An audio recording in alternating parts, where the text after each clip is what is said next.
Hi hello viewers, welcome to ఆకాశం Andhra news. మొత్తానికి ఈ రోజు ఆంధ్ర రాష్ట్రంలో పెన్షన్ల వాతావరణం స్టార్ట్ అయింది.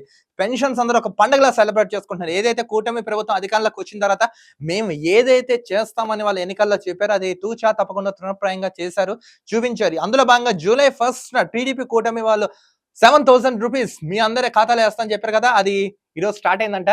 ఏపీలో సోమవారం పండుగ వాతావరణం నెలకొంది. ఏపీ ప్రభుత్వం పెరిగిన పెన్షన్ల పంపిణీ చేయడంతో అంతటా కోలాహలం నెలకొంది. ఆ క్రమంలో AP deputy CM Pawan Kalyan తన సొంత నియోజకవర్గం పిఠాపురంలో పర్యటించారు. యాక్చువల్గా ఈ రోజు పిఠాపురంలో పవన్ కళ్యాణ్ గారు పర్యటించారు తన డిప్యూటీ సీఎం గా అయిన తర్వాత.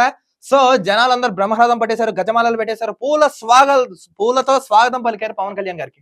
లబ్ధిదారులకు స్వయంగా పింఛన్ అందజేస్తారు. ఈ సందర్భంగా డిప్యూటీ సీఎం పవన్ కళ్యాణ్ లబ్ధిదారులతో ముచ్చడించారు.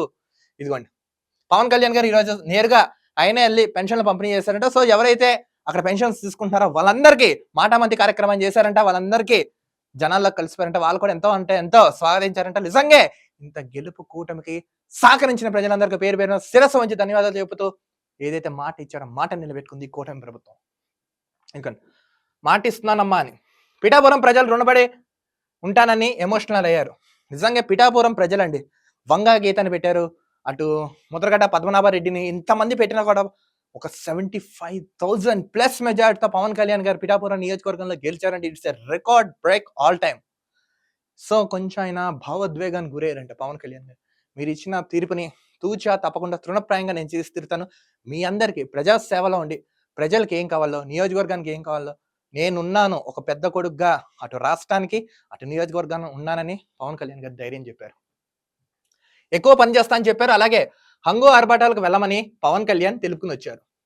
డబ్బు వెనకేసుకోవడమే ఎప్పుడు ఆలోచించలేదని తెలిపారు. అవినీతి చేయనని మాటిస్తున్నా అని చెప్పాను. పంచాయతీరాజ్ మంత్రిత్వ శాఖ కోట్ల అప్పులు ఉన్నాయన్న పవన్, అందుకే జీతం తీసుకోకుండా పని చేయించుకున్నట్లు నిర్ణయించారు.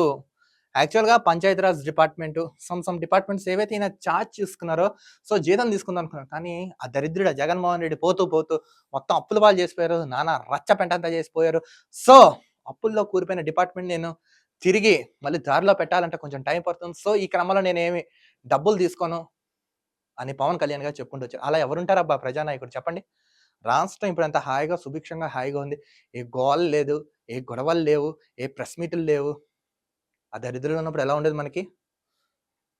అందుకే జీతం తీసుకోకుండా పని చేయాలని నిర్ణయించుకున్నట్లు తెలిపారు పవన్ కళ్యాణ్ గారు. అంటే ఇదిగోండి, మొత్తం అందరికీ పెన్షన్లు పంపిణీ చేశారు అక్కడ కార్యక్రమం పిఠాపురంలో పవన్ కళ్యాణ్ గారు. ఇదిగోండి, మాటామంతి కార్యక్రమం చేశారు. వికలాంగులు, వృద్ధులు మొత్తం అందరి దగ్గరికి వెళ్ళి పేరు పేరున బాగున్నావా అని అందరినీ పలకరించి ఇదిగోండి పెన్షన్ ఇస్తూ మొత్తం పవన్ కళ్యాణ్ గారు చేశారు. మొత్తానికి ఏంటంటే ఆయన సొంత నియోజకవర్గం పిఠాపురంలో పవన్ కళ్యాణ్ పర్యటించారు.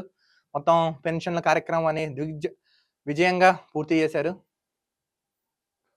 సో పిఠాపురం ప్రజలారా, మీరు ఒక విధంగా చెప్పాలని మీరు చాలా అంటే చాలా అదృష్టవంతులు. ఎవరికి రాని సువర్ణ సుదీర్ఘ అవకాశం మీకు వచ్చింది. నిజంగా మంచి ప్రజా తీర్పుతో బంపర్ మెజార్టీతో పవన్ కళ్యాణ్ గారిని గెలిపించారు. నిజంగా ఈ ప్రజా గెలుపు అది మీకే అంకితం అని పవన్ కళ్యాణ్ గారు చెప్పుకొచ్చారు. మొత్తానికి అయితే ఏదైతే మాట చెప్పారో ఆ మాట నిలబెట్టుకుంది కూటమి ప్రభుత్వం. మరో వీడియోతో కలుద్దాం. అంతవరకు చూస్తున్నాండి ఆకాశం Andhra news. This is Dilip.